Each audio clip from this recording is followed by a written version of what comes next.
The United States and the European Union strike a deal that the Biden administration says will benefit American workers and industries. I'm Amy Kellogg in Rome, and I'll have the details coming up. The 4 states' most watched news starts now. President Biden says an agreement made with the European Union concerning steel and aluminum imports will be an economic boon for the United States. Fox News' Amy Kellogg reports from Rome. The European Union have reached a major breakthrough that will address the existential threat of climate change while also protecting American jobs and American industry. President Biden and the European Commission president reached a deal over steel and aluminum imports. The deal was reached on Sunday on the sidelines of the G20 summit taking place in Rome this weekend. During former President Trump's time in office, he imposed 25% tariffs on steel and 10% on aluminum from the EU. Since President Biden took office, he's been looking to mend the relationship with our EU allies. Here's what this deal does. It immediately removes tariffs on the European Union on a range of U.S. products and lowers costs to American consumers. The agreement is set to last for 2 years. And this marks a milestone in the renewed EU-US partnership. And it is our global first in our efforts to achieve the decarbonization of the global steel production and trade. President Biden also met with Turkish President Recep Tayyip Erdogan on Sunday. Mr. Biden told the Turkish leader both countries must better manage disagreements after the partnership between NATO allies was tested by Turkey's threat to no longer recognize the U.S. envoy and its purchase of a Russian missile defense system. This G20 summit was the first time that this group of leaders had got together face to face since the pandemic forced lockdowns. They addressed a whole range of issues, but now it's on to the COP26 meeting, where they'll be focusing solely on climate change. In Rome, Amy Kellogg, Fox News. This evening, White House Press Secretary Jen Psaki announced that she has tested positive for COVID-19. Psaki was not traveling with President Biden, who was in Rome this weekend for the G20 summit. The press secretary was originally supposed to have made the trip with Biden, but abruptly canceled her plans just as she was set to leave after learning members of her household had tested positive for COVID-19. She said she was last in contact with the president on Tuesday, and they both wore masks and sat more than 6 feet apart. Psaki says she is vaccinated and described her symptoms as mild. All right, let's bring things back to the 4-state area, and let's talk weather with meteorologist Nick Kelly. Nick. We've been thankfully quiet for this Halloween, Mike, and after a cool start this morning, it turns out we actually had a good bump in our temperatures. 42 this morning, and then topping out around 61. I was originally thinking we only top out in the upper 50s, but a little warmer because we actually had some mostly sunny skies after the morning clouds passed on through. However, it's going to get more unsettled as we get this new work week and school week underway, because even though we've got a northeast breeze at the surface, an upper level wave is ready to bring clouds and some rain chances our way as we go into Monday. Fortunately, we're not starting the day out ahead with any rain chances, but despite the increasing clouds, it's going to be a cold start, with most of us dropping back to about 39 degrees. Then you can see as that first wave kicks in, the rain chances pick up during the afternoon, only allowing temperatures to top out near 50. And we'll see how long rain chances for the week ahead will be sticking with us here in a bit, Mike. Sounds good. Thank you, Nick. Over at Ineo A&M College, the Mad Hatter's Tea Party and Costume Contest took center stage following the Sunday matinee performance. For $5, folks could join Alice and the rest of the cast for tea, tarts, and other Wonderland-themed Halloween treats. You didn't need an Alice in Wonderland costume to participate in the costume contests, but costumes that blended in with the fairy tale setting were a big hit. For Halloween, Alice in Wonderland, it seemed like it would be a great way to bring in kids, to have them be part of something during Halloween where they might not normally have an opportunity. We weren't sure going into the season if there would be opportunities after COVID for Halloween events. And so we wanted to do something, we wanted to make sure that there was something available. And so it kind of inspired this concept. The costume contest also featured some cool prizes, including a Groove Mini Bluetooth karaoke machine for one lucky winner. Some 4-state kids got an early start on today's Halloween fun by heading over to the Roller City Skate in Joplin. From 2 to 5 this afternoon, costumed kids could enjoy roller skating, laser tag, and fun in the indoor playground. The event was popular with local kids because they were able to start celebrating the spooky holiday before the sun went down and even get some more candy. It is now time for us to honor one of our many four-state heroes. And tonight, we recognize Martin Blood of Joplin, Missouri. Blood served as a private in the U.S. Army and he fought in World War II. Thank you, sir, for your bravery and for fighting for freedom. For more information on all our four-state heroes or to nominate your own, just log on to komnewsnow.com. And we'll be right back with meteorologist Nick Kelly and another look at your weather. Plus, we are taking a trip to the Canary Islands and learning the latest on the erupting Cumbre Vieja volcano. That is coming up right after weather.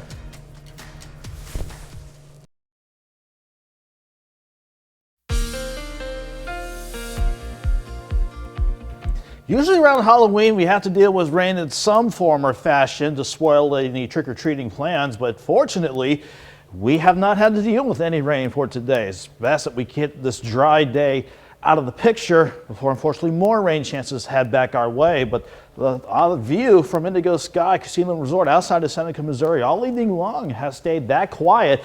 And these quiet skies have allowed temperatures to rebound after a pretty cool start this morning. Thankfully, not as cold as Saturday morning was. We dropped back into the upper 30s that morning and topping out around 63. But then we dropped back only into the lower to middle 40s this morning before we topped back out actually around 60, 61 degrees. We did that thanks to mostly sunny skies after some morning cloud cover passed on through. Even though today was pretty good, rain chances, though, they are lining back up along with plenty of cloud cover tomorrow through Wednesday. And that is setting the stage for temperatures to stay rather cool through the middle of the week. You'll see how cool I mean coming up. But fortunately, we'll be drying out and warming up by the time we head toward the end of this week. So it's not going to be a gloomy week all throughout. We just have to deal with the first half of this week. That's going to be the kind of unsettled part for this work week. Earlier this evening, we had temperatures in the upper 50s to lower 60s. But before any cloud cover could develop, though, the light northeasterly breeze allowed temperatures to drop back into the lower to middle 50s by the 7 o'clock hour, and just before 9 o'clock, we were already seeing numbers dropping back into the mid to upper 40s, and I still think we're going to have quite a cool, if not rather cold start for the morning as we drop back into the upper 30s. Even though we kept things pretty quiet throughout the day, you can easily see building cloud cover out across central and western parts of Kansas. We widen the view to break down the entire weather setup. The incoming clouds, it's not due to any systems at the surface. We find ourselves on the backside of a cold front. That's why allowed temperatures to turn a little bit chillier for today. It's what's upstairs that's going to be driving our weather for the next few days. First, this upper level wave clipping us to the north will bring in clouds and some scattered rain for tomorrow. Then a couple waves developing out the Pacific will quickly head our way, and that will certainly leave us rather unsettled and quite cool for the middle of the week. In the short term, though, we keep things quiet as we go into the overnight despite cloud cover on the increase. And you can see how once we get past tomorrow morning, we're going to see our scattered rain chances pick back up. But you can see how it's really scattered in nature and none of it's particularly heavy. So we're not talking about a washout in terms of our rain chances for Monday, but with all this cloud cover and the rain chances, it will be chillier for tomorrow. 39 in the morning, 45 by noon, pushing highs near 50, and also due to an east breeze at about 5 to 15 miles per hour. We'll get maybe a bit of a break in the action late Monday night going into Tuesday morning. Still want to hold on to some scattered showers. Unfortunately for Tuesday, I'm keeping the cloud cover in place along with more rain chances on the way in. That keeps us in the upper 40s for Tuesday. Then as the main wave out west really sits on us for Wednesday, you can see how it keeps us socked in with the clouds and the rain chances too. But fortunately, that clears out by the time we head into Thursday, and behind the midweek rain chances, we'll be lucky if we can get about maybe 1/4 of an inch to about 3/4 of an inch of rain before we dry out just in time for the weekend. And once we do dry out, temperatures will be eager to bounce back up. 50 tomorrow, let's go 48 Tuesday, 39 to start Wednesday, and topping out at 47. That is it as far as temperatures go. But we have to keep an eye on Thursday and Friday morning, potentially some frosty mornings on tap before highs go to 51 on Thursday, 55 on Friday. Other than maybe a slight chance for rain on Saturday, Mike, we're looking good for the weekend, especially on Sunday as we roll back the clock with highs near 61.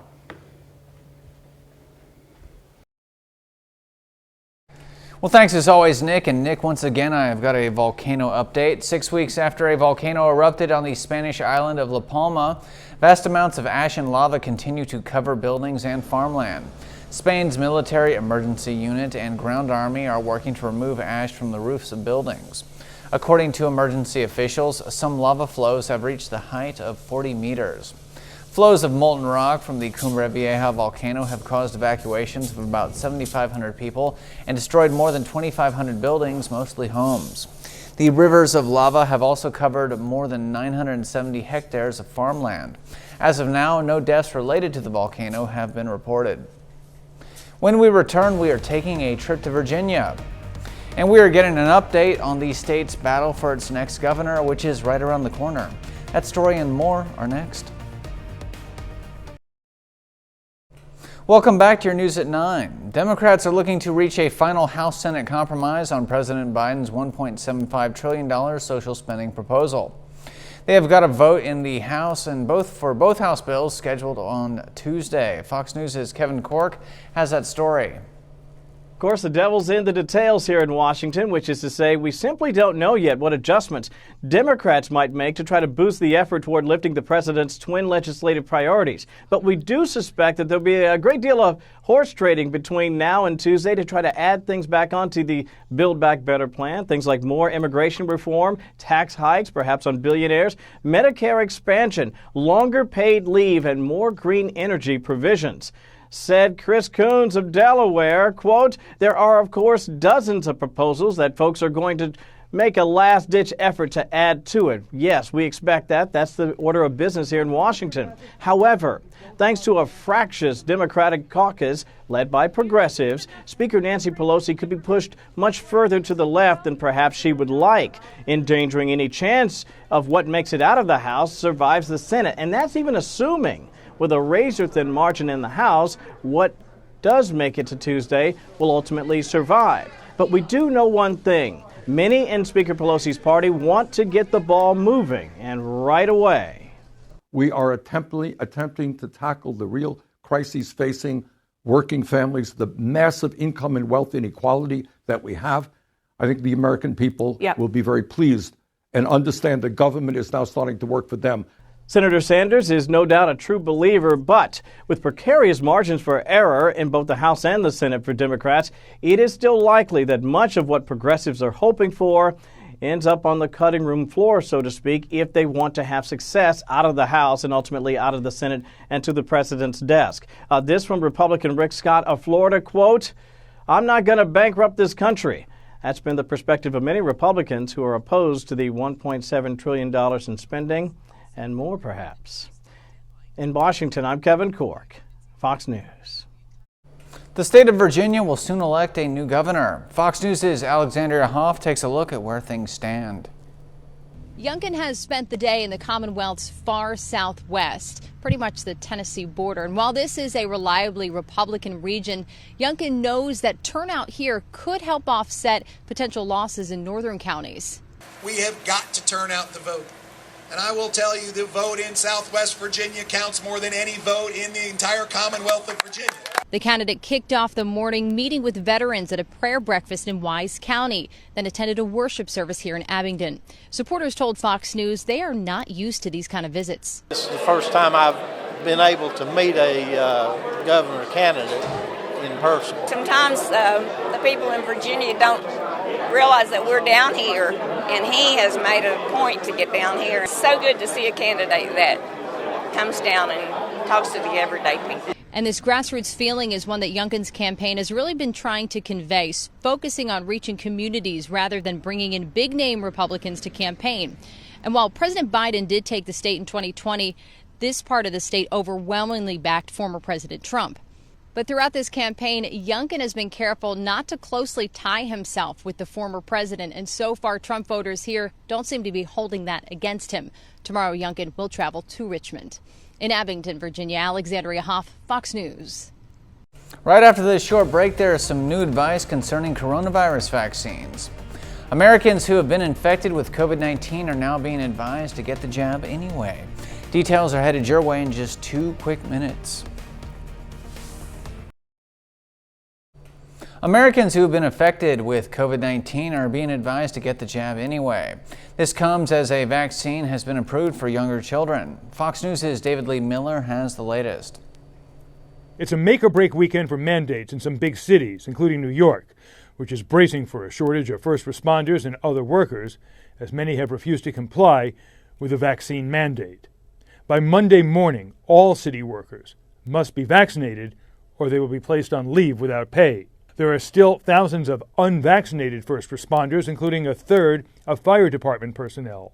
But city officials say they're ready to fill the gap, and they're expecting most workers, including cops and firefighters, to follow the rules. We've had significant increase in people getting vaccinated in the last 3 days, and that's the good news here. But some say they're sticking to their guns, claiming they'd rather quit than get their shots. We're being treated like numbers on a spreadsheet rather than workers. Meanwhile, many people who've been infected with COVID-19 say they don't need the vaccine. But on Friday, the CDC said even if you've had the virus, you should get vaccinated. The agency said people who had not been vaccinated and who ended up in the hospital were 5 times more likely to have the virus than people who had been vaccinated within the past 3 to 6 months. Health officials, however, continue to put the spotlight on children. If we really want to get control of the pandemic and quash COVID-19, we need to vaccinate kids. The Food and Drug Administration has authorized an emergency use of Pfizer's COVID-19 vaccine for kids ages 5 to 11. The FDA says the lower dose formulation of the adult vaccine was found to be safe and almost 91% effective in preventing COVID-19. In New York, David Lee Miller, Fox News. We'll be right back with more news.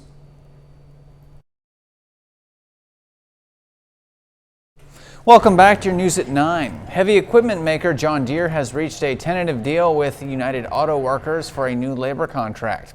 The agreement between Deere and the UAW will last 6 years and will affect more than 10,000 production and maintenance employees in Iowa, Illinois, Kansas, Denver, and Atlanta. The company is known for its harvesting, tractor, and lawn mowing equipment and was hit by a strike earlier this month as UAW members walked off the job after rejecting the company's latest contract offers.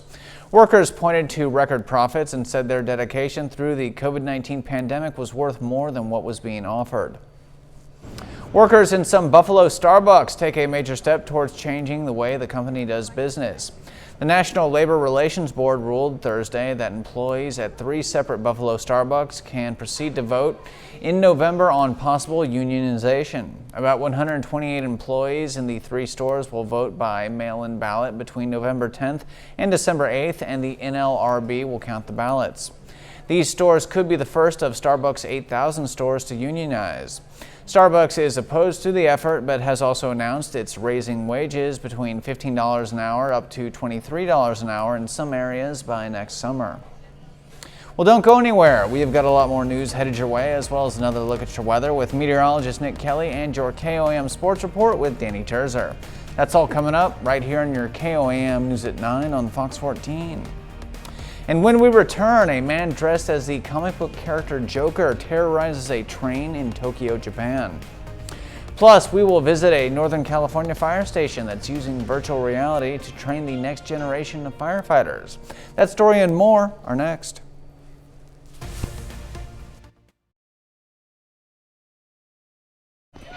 A 24-year-old man dressed as the comic book character Joker terrorized passengers on a train in Tokyo. Authorities say the man stabbed 17 people, many of them partygoers headed to the city center to celebrate Halloween. The attacker then spread fluid around and ignited it. A video posted on Twitter shows a steady stream of panicked people from a train car where seconds later a fire breaks out. Police arrested the suspect at the scene. One of the victims was a man presumed to be in his 60s, and he is hospitalized and in critical condition. According to local media, the suspect told authorities he, quote, wanted to kill people so he could be sentenced to death. A police officer in Washington state got shot today while out for his morning jog. It happened in the city of Puyallup. The officer says while he was out on his jog, he saw 2 men trying to break into a business.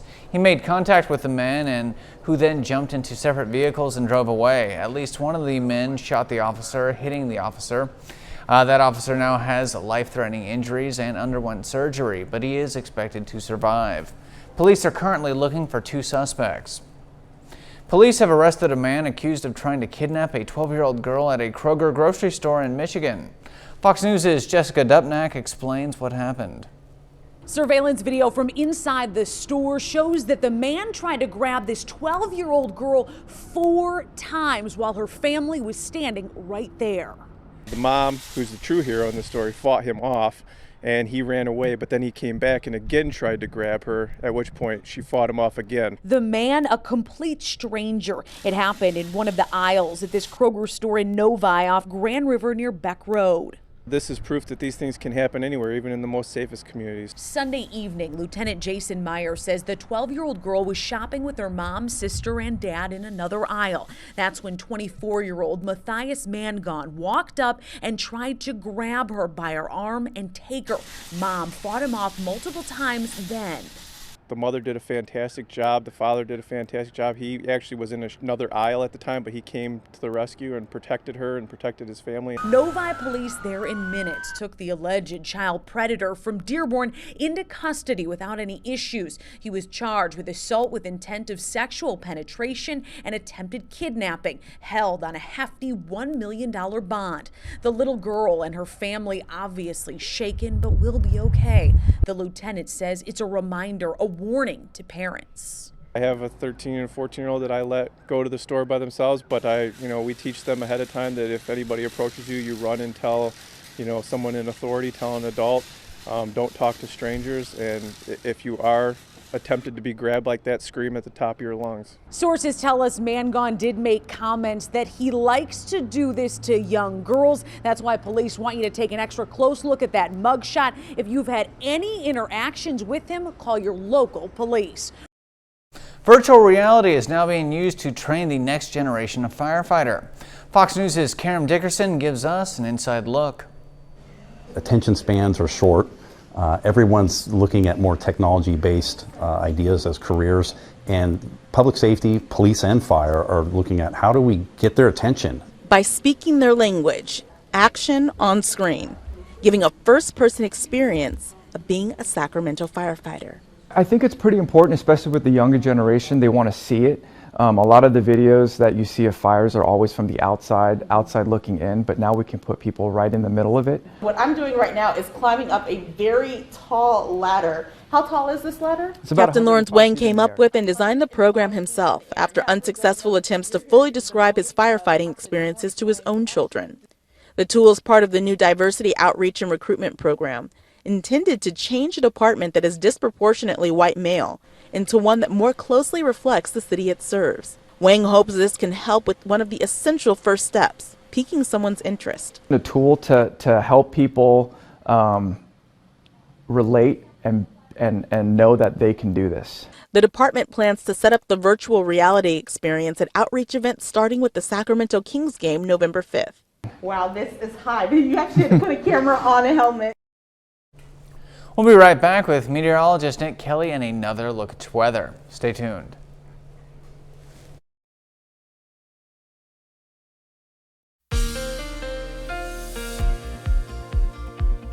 Usually around Halloween, we have to deal with rain in some form or fashion to spoil any trick-or-treating plans, but fortunately, we have not had to deal with any rain for today. It's best that we get this dry day out of the picture before, unfortunately, more rain chances head back our way. But the view from Indigo Sky Casino Resort outside of Seneca, Missouri, all evening long has stayed that quiet.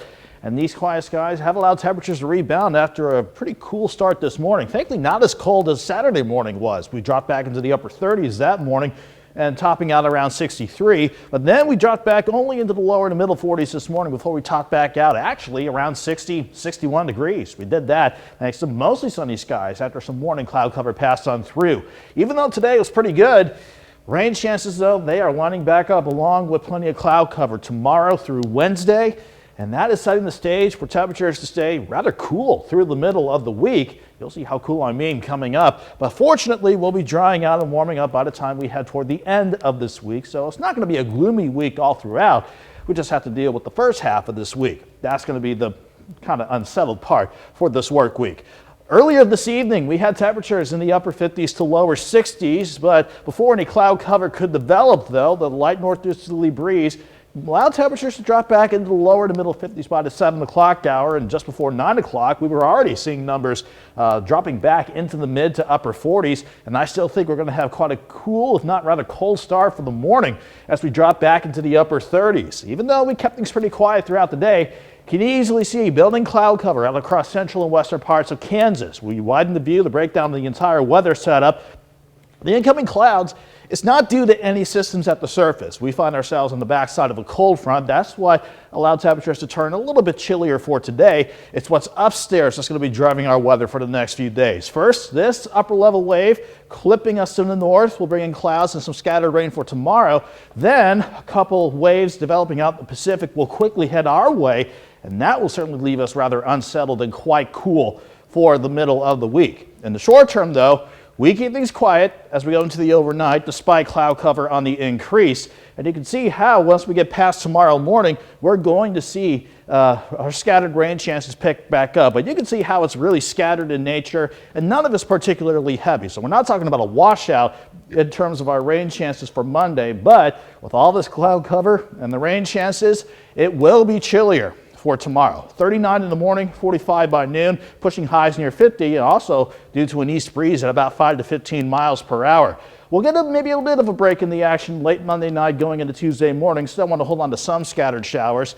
Unfortunately for Tuesday, I'm keeping the cloud cover in place along with more rain chances on the way in. That keeps us in the upper 40s for Tuesday. Then as the main wave out west really sits on us for Wednesday, you can see how it keeps us socked in with the clouds and the rain chances too. But fortunately, that clears out by the time we head into Thursday, and behind the midweek rain chances, we'll be lucky if we can get about maybe 1/4 of an inch to about 3/4 of an inch of rain before we dry out just in time for the weekend. And once we do dry out, temperatures will be eager to bounce back up. 50 tomorrow, let's go 48 Tuesday, 39 to start Wednesday, and topping out at 47. That is it as far as temperatures go. But we have to keep an eye on Thursday and Friday morning, potentially some frosty mornings on tap before highs go to 51 on Thursday, 55 on Friday. Other than maybe a slight chance for rain on Saturday, Mike, we're looking good for the weekend, especially on Sunday as we roll back the clock with highs near 61.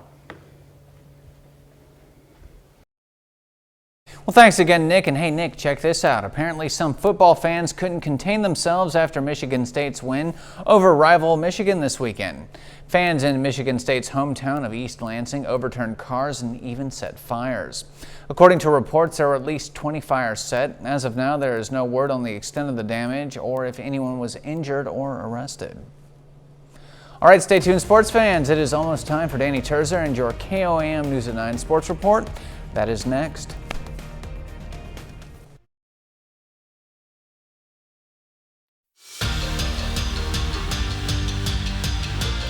This is the Toyota Sunday Night Sports Feed. Two teams ranked in the top 15 in the country hit the field today for a Halloween matchup. Independence and Coffeyville meet in their final game of the regular season. Independence enters the day a perfect 7-0, while Coffeyville has one loss coming last week from ranked Garden City.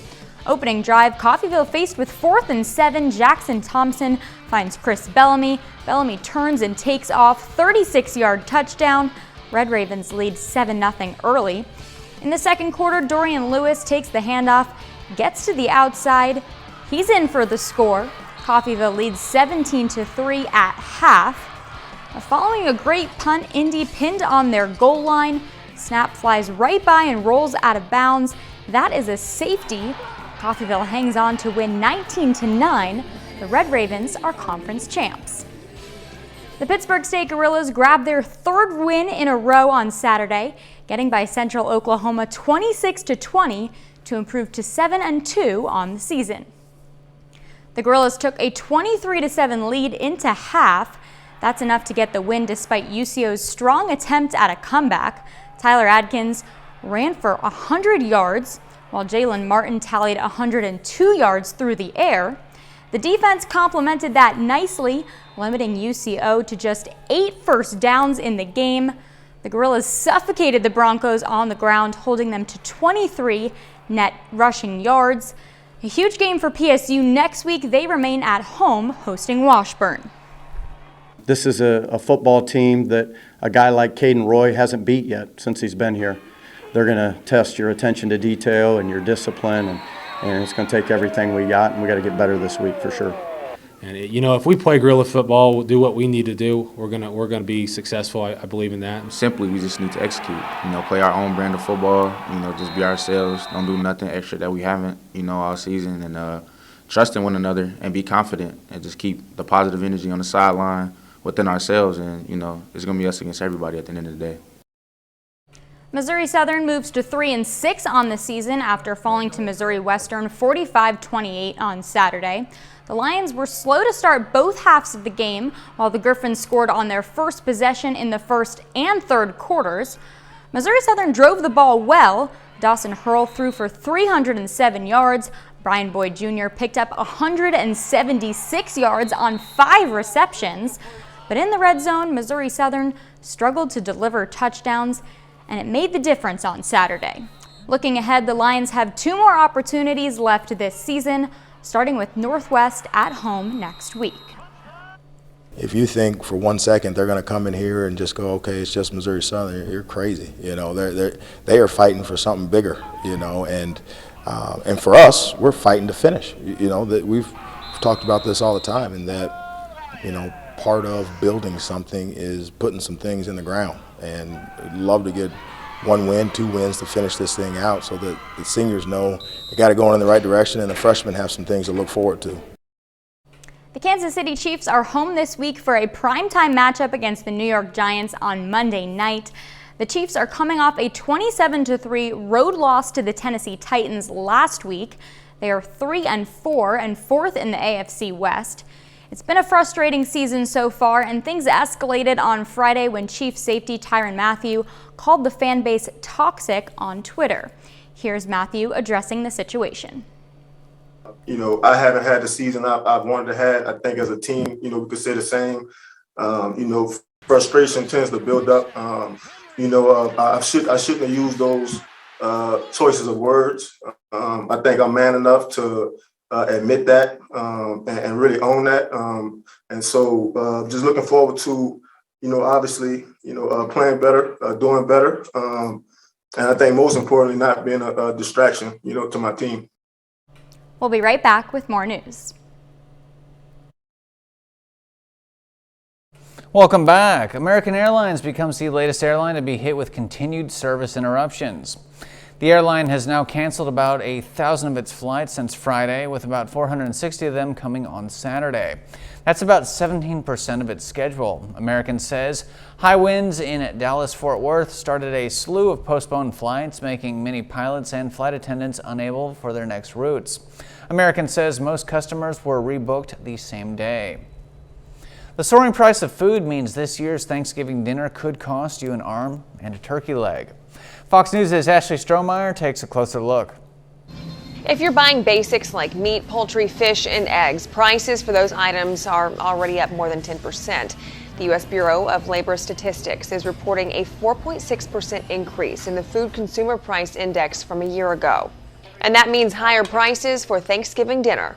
One little Cornish hen is like almost $3.50 to $4 almost. A number of factors are contributing to the increase in cost, including the supply chain crisis, extreme weather, labor shortages, and higher transportation expenses.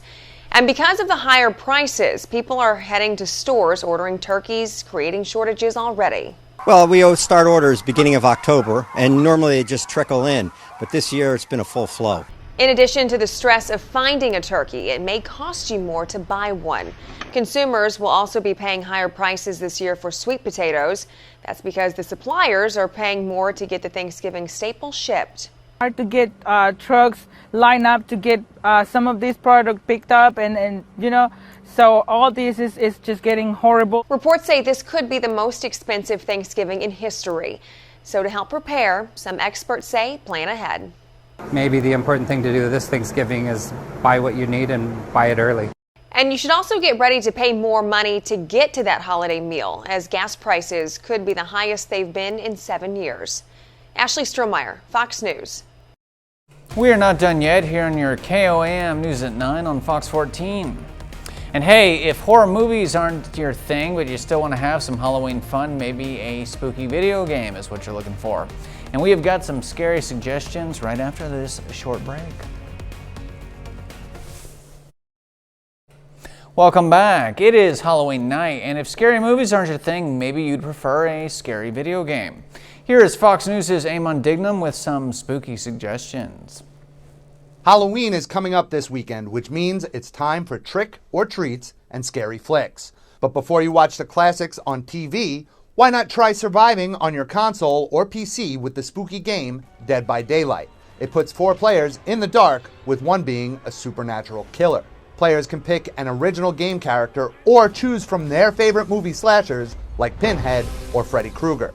If you survive, you can bounce over to Resident Evil Village. The 8th game in the franchise of zombie-infected monsters has more of a medieval feel than the previous versions. And if you're looking to smash some zombie skulls, Back 4 Blood offers wave after wave of the undead against you and 3 other players. And Phasmophobia is a 4-player cooperative game that puts you in Ghostbuster mode, but armed with a camera. It's a safari for a scary time. Or, if it's a good old-fashioned fright you're after, the Five Nights at Freddy's franchise is right up your alley. The game features animatronic animals at a Chuck E. Cheese-like restaurant that come to life at night while you play security guard and try to survive. And that's your insider's cheat code to games that go bump in the night. In New York, Eamon Dignam, Fox News. Fox's free streaming service Tubi is offering an original scary movie if you're still looking for a spooky way to wrap your Halloween. Here is Fox News' Ashley Dvorkin with a preview of Harlan Manor. Tell us a little bit of history about the place. Tubi brings the scares with the original horror movie Harlan Manor. This incorporates a lot of psychological thriller-based elements to it. The core of the story is a team of paranormal investigators with a successful internet show go in for their series finale, and the way they operate is they like to provoke the ghosts instead of investigate. And they do a little too much provoking on this one. And in the third act, obviously, a lot of very bad things happen. Director Stephen R. Monroe does his paranormal research putting together plots like this. One of my best friends, who is an actor, Chad Lindbergh, used to have his own show. It's called Ghost Stalkers. And he's an actor, but he also, he died on the operating table when he was a kid. And ever since then, he's seen and felt ghosts and been fascinated with it. And originally the script was written for him. So he was kind of my guide for a lot of things, especially with trying to make what these investigators do and how they do it realistic. Monroe has a horror film-filled resume and a big rewatch list in this genre. The Shining, my 2 boys are just old enough, showed them The Shining and they loved it. Actually, Young Frankenstein is on the top of our horror list for Halloween. For good laughs. The Exorcist, absolutely. I've probably seen it 30, 40 times. And I do love the original Omen and the original Amityville Horror. And of course, Rosemary's Baby. Like those kind of very dramatically based horror films. What do you want from me? In Hollywood, Ashley Dvorkin, Fox News. All right, let's end this Halloween show with a Halloween story. Visitors return to Dracula's Transylvanian castle in Braun, Romania to celebrate Halloween this weekend. And they made the journey despite a surge in the number of COVID-19 cases across the country. The castle is one of the area's most popular tourist attractions for both local residents and thousands of tourists every year. In addition to costumes, visitors had to wear face masks and show proof of their vaccination status. The castle manager says more people than expected visited the castle this year. Dracula's castle, I don't know about that. I'll stay right here in the 4-state area. All right, well, thanks so much for wrapping up your weekend with us. I hope you had a fun and safe Halloween, and I hope you have a great night. And I hope to see you guys all next week. Have a great night and stay safe out there.